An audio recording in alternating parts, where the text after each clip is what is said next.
Hi, I'm back, and with more forgotten classics that are not only worth replaying but also as good today as they once were. So, if you're into great RPGs, dark humor-filled adventures, weird, crazy and unusual life simulations, or even stupidly fun and brutal beat-em-ups, keep on watching.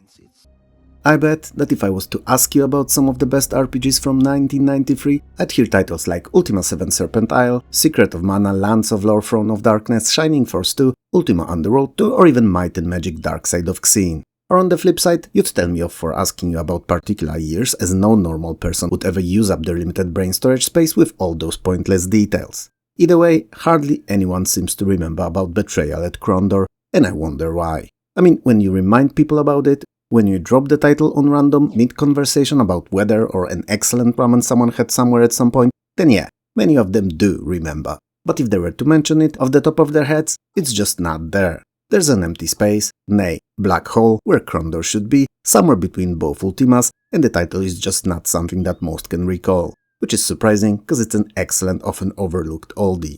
Betrayal at Krondor is a role-playing game set in Midkemia, a fantasy world developed by Raymond Feist for his Rift War novels, and it's even made in a way that resembles the books. So it's split into numerous chapters and narrated in a third person. It's not something that most other RPGs did, in fact it's something that no other RPGs did at the time, and it was fresh-feeling approach to the genre. Perhaps dialogue-heavy one, but fresh nonetheless. While the game set in Feist's world, neither story nor the dialogues were written by him actually, and since he was busy with a different book at the time, his involvement in the Betrayal creation was at most symbolic. He did canonize it and even novelize it a few years later in a book Krondor the Betrayal, so let that speak of the quality of the game if the original author of the books considered it to be good enough to be a part of the universe of his own creation. Betrayal at Krondor is mostly played in real time and from the first-person perspective for traveling the overworld, dungeons and caves, but whenever combat takes place, the game switches to a third-person tactical turn-based mode. Each of the 9 chapters of the game is usually set in 1 or 2 regions of the game world only, but they are near entirely open, giving you a lot of freedom to explore. To find optional side quests, hidden numerous more at Hell Warlock chests, enhance your character's abilities, upgrade your gear and so on. The possibilities may not be endless here, but they are definitely pretty wide. Since I mentioned the chests, I should probably expand on it a little too, right? So they are hidden all throughout the game world, and all of them have combination logs and a riddle written upon them, serving as a hint/clue on how to solve said log. It is written in Moredhell language, so Dark Elfish, and you can understand them only if there's a character in your party who actually can, naturally or with help of magic. If for whatever the reason no one in your party can, the riddles are jumbled, but the chests can still be brute forced into submission by trying out all log combinations till you hit the correct one. I wouldn't recommend it as it's hella tedious, but it's possible, so had to be mentioned. These chests are of 2 kinds, quest and bonus. Quest chests are usually very easy to find, and they are either near the roads, crossroads or places you meet important NPCs, so placed in a way that makes them near impossible to miss, and they often contain items required by the game to carry on with its plot. The bonus ones, however, may and will require a bit of adventuring, going off the beaten path if you will, and exploration outside of the most obvious road to your quote-unquote quest target. All of them are worth finding and will be of huge help on your adventure. But what is Betrayal at Krondor all about, you may wonder? Well, Dark Elf Renegade Gorath, who for the record will be your most important party member, wants to warn people of Krondor of an upcoming Dark Elf invasion. And one so big in fact that unless well prepared, Midkemia won't be able to defend itself from. So upon hearing the warning, a young magician Owen and Locklear the nobleman serving the crown decide to accompany Gorath to Krondor, all to make sure that the catastrophe is prevented and the Dark Elf invasion doesn't destroy the entire kingdom. The story starts off simple, although with walls of text, but as you go through the game, you will face many new challenges, and the basic sounding at first plot will evolve into something that's not only captivating, but also very grandiose in its design and feeling. The fate of all of Midkemia will be in your hands. Betrayal at Krondor, quite unusually when compared to other RPGs of the time, features only 2 classes, fighters and magicians. First use swords or crossbows, and the second staves and can cast spells. It may not seem like a lot, but it's plenty enough, trust me, and it's the best example of the design principle that the devs applied to the entire game. They focused on the story and role-playing, especially choices that you will make throughout your quest, rather than overflowing us with party and characters micromanagement. So in line with that, all the characters are described with 4 stats only, and it's health, strength, speed and stamina.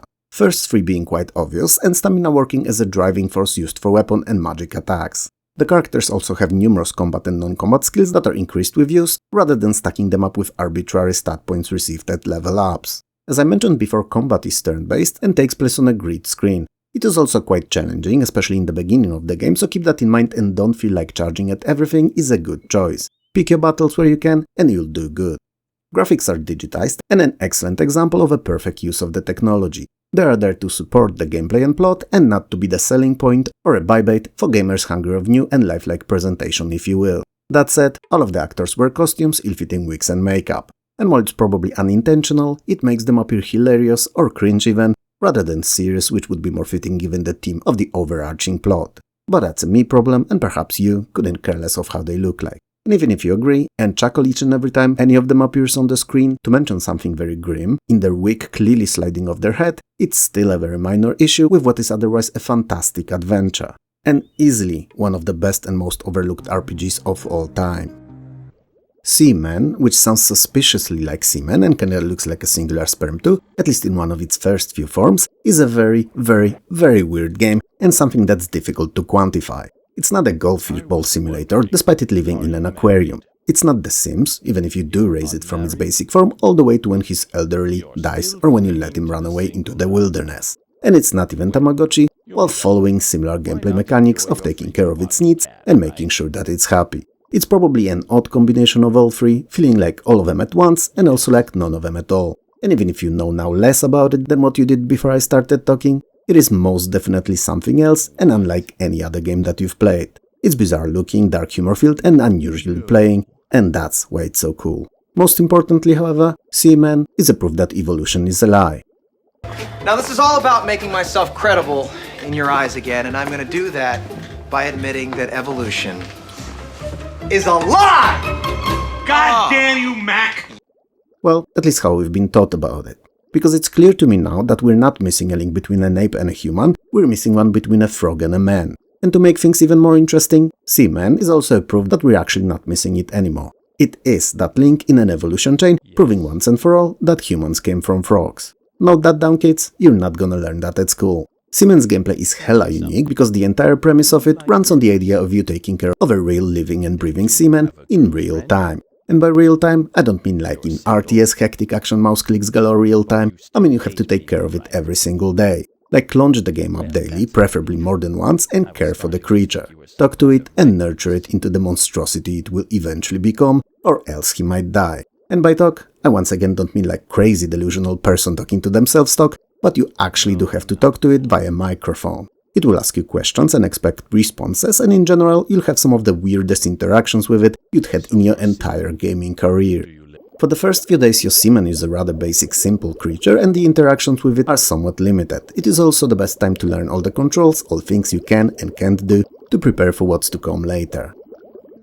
In the second life stage, that comes shortly after the initial one, Seaman develops a rather ugly face and some very basic vocal skills. Sure, initially what it says makes no sense, as it's more like a child learning to speak, but it's also a great time to teach it some words. Yes, with the use of your mic.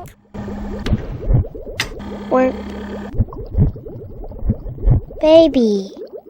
As the time will pass by, it will grow larger, cover itself in shells, and expand its vocabulary too. So what do you use your computer for? So you use your computer for fun and games? Okay, just don't get so absorbed in your little games that you forget to take care of me. I'd hate to lose out to some flight simulator or something. And then comes the podfish stage, so your seaman will still look like a fish, but with small legs dangling around its fish-like body. I like to call it not yet, but nearly human stage. You know, to highlight the fact that it is the missing link that we've been looking for so long. You humans are going to get lazier and less mobile, and forget how to deal with each other face to face. I think things could get pretty ugly a few decades down the road. Do you think the internet is dangerous? This is also when the aquarium is transformed into a terrarium, and your little fellow begins transforming into a mostly land-based creature. And as you begin to appreciate this new form and what it's capable of, also all the comments that it makes about you, and it will, trust me, it lays eggs and dies. Yep, shattering your dreams of ever having kids of your own. Well, half human, half fish kids, so merman if you will, but kids nonetheless. Well, I guess this is goodbye.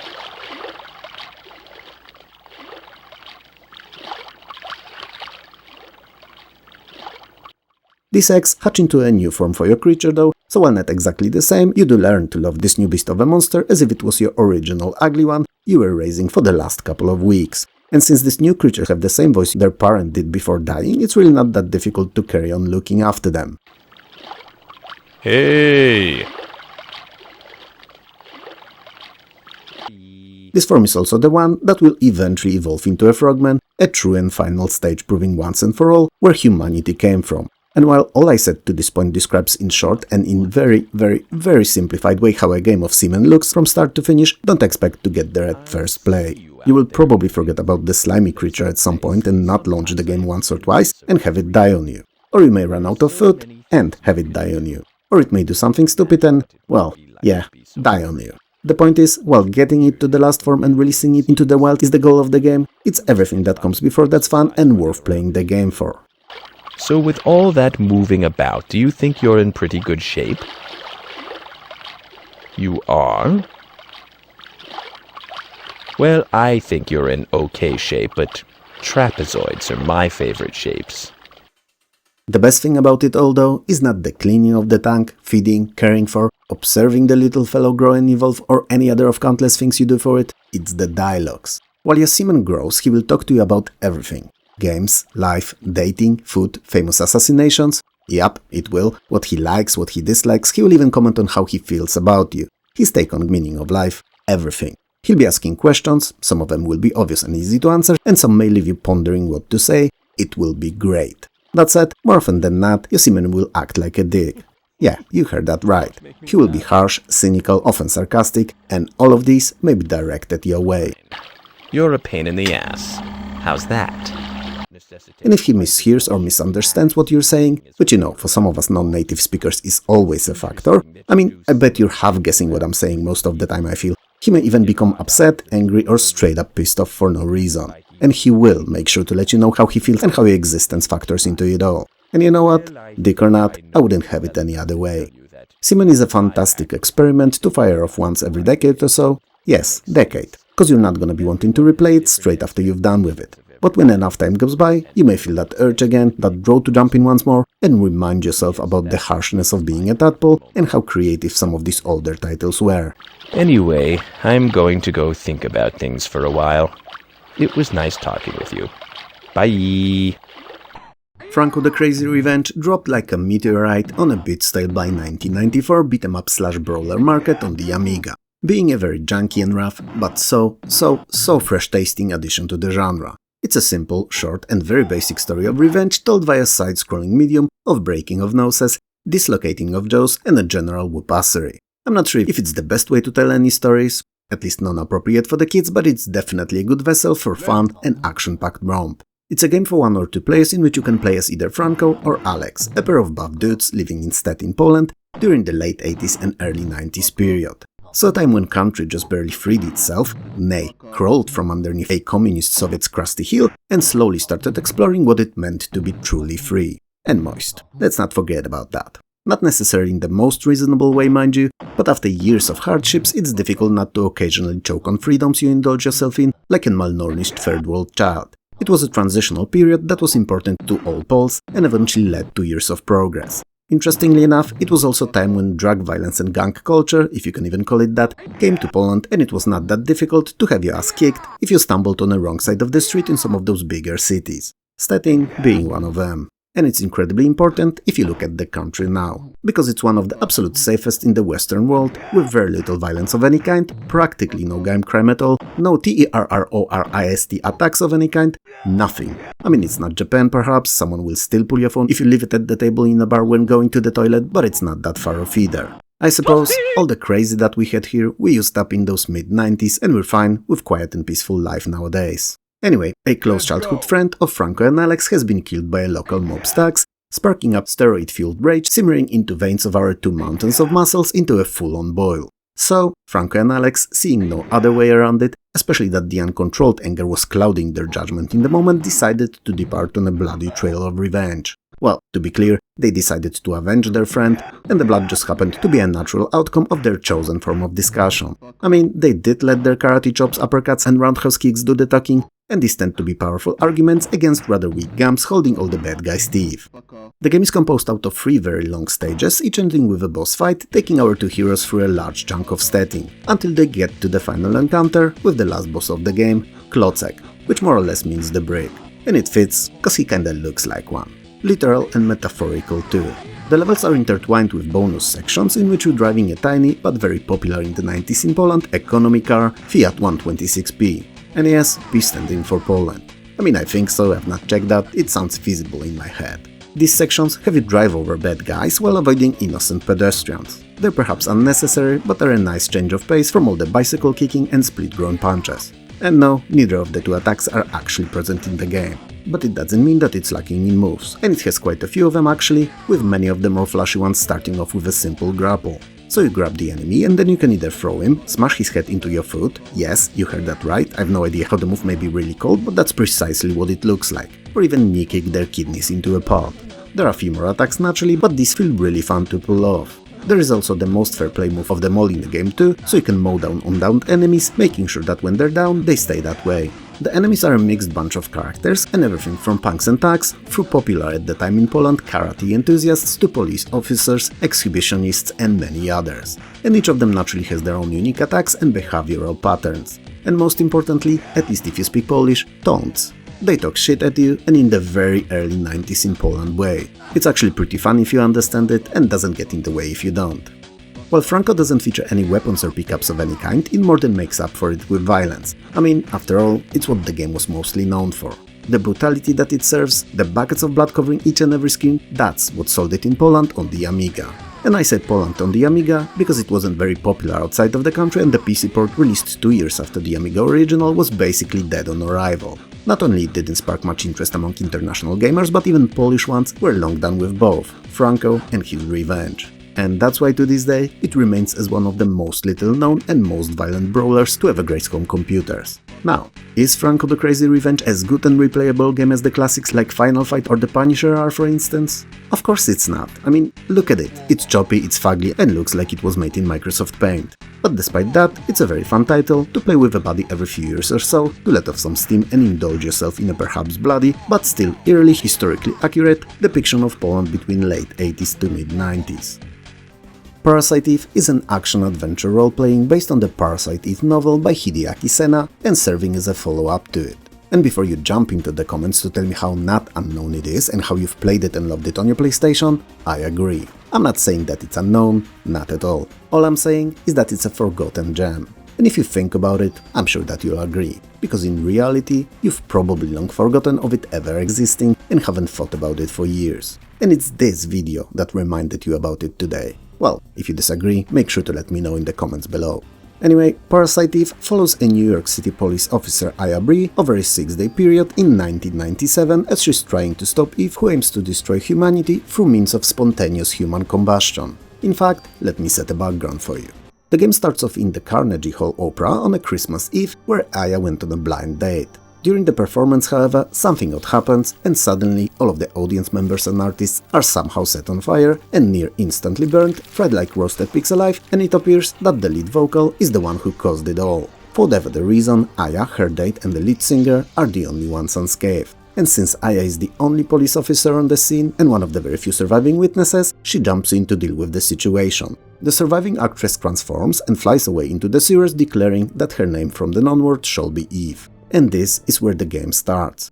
While Parasite Eve may begin in a bit confusing manner, you should get used to it, as along the way the game will touch many different subjects like the place of humanity in the chain of life, its importance and necessity of existence, or lack thereof, and whether we're just hosts for smaller and more advanced species that live on us. So yeah, it will get more confusing, it will keep you thinking, but most importantly, it will be hella entertaining to follow and you won't be able to put it away. It is also very short, so it can literally be completed over a weekend, which is not something that can be said about most RPGs.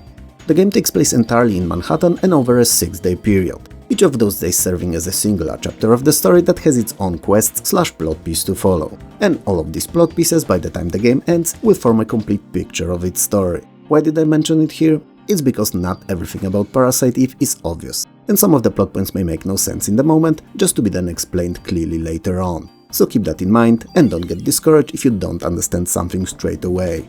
While chasing after Eve, you will face many aggressive mutated creatures crawling around the city and you will have to put them down. Combat is what I can only describe as real-time turns, meaning that you will await your turn to act, but are not glued in a spot when enemies are taking theirs and can move around and even avoid attacks when waiting for your turn. It's a very unusual approach that takes a minute to get used to, but when you do, it feels natural and fun. Especially that it allows you not only to dodge the attacks, but also set yourself up in a more favorable position for your own future offensive. Most weapons that you use are in the form of various guns, but you can also use so-called parasite powers, which you will get more of as you level up. In fact, you're not only leveling up same as in the other games, but also between each of the acts or days or however else you wanna call these chapters, you get additional points to invest and build up Aya as you please. But it's not only Aya that can get better, and you can upgrade your weapons too, either with use of special items or by breaking other weapons to move their bonus stats or special effects to the one you wanna apply them to. It's a novel, fun and fitting to the modern setting formula and a blast to tinker with. Everything about Parasite Eve is great for the time it released in. The gameplay, the story, the atmosphere and even the graphics. And overall, all of these make it an unforgettable, even if a bit short and linear experience that's worth completing, as it's not only fun, but will also give you a few things to think about. And it's not something that most games of the time did. Interestingly enough, completing the game opens a new Game Plus mode, here called EX Game, which not only presents a higher challenge, but also adds an entirely new area to the game, Chrysler Building, that offers 77 floors of near entirely randomized content and culminates with a final boss fight with Aya's older sister, Maya. Parasite Eve is a true gem, and despite being a rather old and not great looking title by today's standards, it's still worth experiencing as it's unique and unlike anything else you've seen. Now, I am aware that whatever I will say about Grim Fandango, be it good or bad, I will upset someone, as it's such an iconic title that everyone and their mother has an opinion about it. Well, at least those of you who still remember it. Cause as great of a game as it was, it's equally as forgotten. So, let me start by saying that it's great, and we'll carry on with more that I have to say about it with that mindset. Grim Fandango is obviously Tim Schafer's baby and LucasArts' first full 3D adventure game. Tim Schafer was a mastermind behind some of the most well-known, beloved and most significant games in the history of computer adventuring. Well, Ron Gilbert was the other great figure in the genre, and along with Tim, they've been responsible for some of the absolute GOATs like Maniac Mansion or all Monkey Island games. But he happens to have very little to do with Grim Fandango, so his segment in today's video ends here. Grim Fandango takes place in the Land of the Dead, the so-called 8th Underworld, where deceased human souls go, on their way to the final destination being the Land of Eternal Rest, the so-called 9th Underworld. And to confuse you even more, the transition between the two is called the 4-year journey of the soul, Kachi.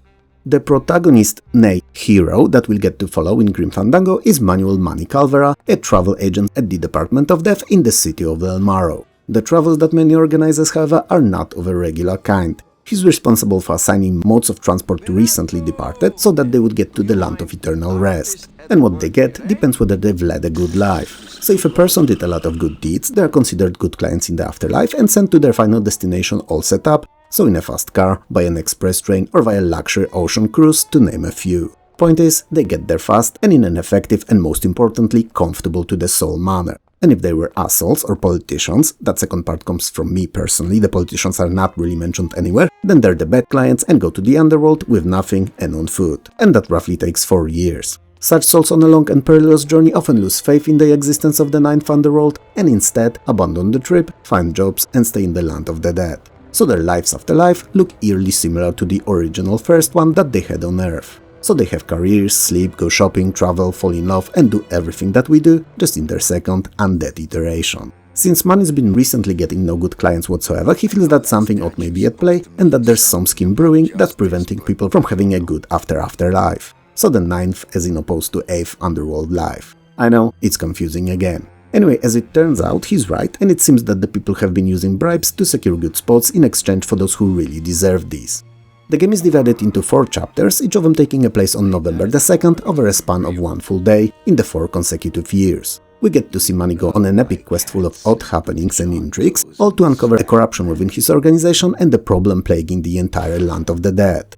Most puzzles in Grim Fandango are inventory-based, with some occasional environmental ones here and there to keep it fresh all throughout. Traditional for LucasArts' games mouse controls have been abandoned in Grim Fandango in exchange for arrow keys controls and interaction hotspot points that Manny indicates during gameplay by tilting his head towards them when passing them by. I always found mouse controls to be the easiest to grasp and operate in the adventure games, so the change was something that I needed to get used to. Keep that in mind, as you may have to get used to it too, at least if you're mainly a retro gamer. When you do that eventually though, the controls will begin to feel like a second nature, so it's worth persevering. Also, all modern Telltale games use near identical control schemes, so if you play those, you feel right at home in Grim Fandango. While the story is captivating and expertly told, in no small part thanks to Tim Schafer's genius writing, and the gameplay is fun, it's the dark humor that will keep you playing Grim Fandango, as it's just a barrel of laughs. I mean, provided that you enjoy the dark side of the humor spectrum. The most unique side of Grim Fandango though is easily its presentation. It uses 3D characters and objects on pre-rendered backgrounds, and all of it is graphically stylized in a dark noir manner, using Aztec and Mexican mythology to set its tone and feeling. It works great and is a pleasure to experience while having a blast playing the game. If you've never played it or managed to forget about it over the years, it's definitely a game worth coming back to, as it's one of the most unusual and fun adventures of the last millennium.